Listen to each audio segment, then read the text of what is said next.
আমি দেশের শিক্ষার্থী ও অভিভাবকদের বলতে চাই, আপনারা কোনো চিন্তা করবেন না। আমরা সবাই একসাথে আছি। আমরা আপনাদের, আপনারা আমাদের। আপনাদের কিছুই হতে দেব না, আমরা বাচ্চাদেরও কিছু হতে দেব না। আমি একটি হেল্পলাইন নাম্বার চালু করেছি। সব মিডিয়ার কাছে নিবেদন করব নাম্বারটি যাতে প্রচার করে। হতে পারে আপনাদের কোনো পরিচিত একই সমস্যায় ভুগছে। আমি জানি আপনাদের ওপর চাপ আছে, অনেক চাপের মধ্যেই টিভি চ্যানেলগুলো কাজ করছে, কিন্তু এই হেল্পলাইন নাম্বারটি প্রচার করবেন। হতে পারে এটি কারো কাজে লাগলো। সুস্থ জীবন,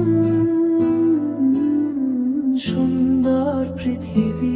যদি আপনাদের কোনো বৈধ সাহায্যের প্রয়োজন হয়, যদি আপনাদের সন্তানদের খুঁজে না পান, যদি সন্তানদের ওপর মিথ্যা মামলা করা হয়, তাদের আটক করা হয়, তাদের সাহায্যে আম আদমি পার্টি একটি লিগ্যাল টিম চালু করেছে। কোনো ক্ষেত্রে প্রয়োজন হলে দেশের সবচেয়ে ভালো উকিলদের দাঁড় করাবো আপনার সন্তানের জন্য। আপনাদের কোনোভাবেই ঘাবড়ানোর কিছু নেই।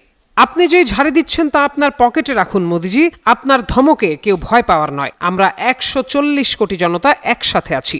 আপনি 140 কোটির ওপর হামলা করেছেন, এই দেশের সন্তানদের ওপর হামলা করেছেন। যদি আপনাদের কোনো চিকিৎসা সহায়তার প্রয়োজনও পড়ে, আপনারা হেল্পলাইনে যোগাযোগ করুন। তবে হেল্পলাইনে কল করবেন না, মেসেজ করবেন। মেসেজের পর দ্রুত সময়ের মধ্যেই আপনার কাছে ফোন আসবে, আপনাদের কাছে আমাদের টিম পৌঁছে যাবে। হোক চিকিৎসা সহায়তা বা আইনি ইস্যু, যে কোনো প্রয়োজনেই আমরা আপনাদের সাহায্য করব।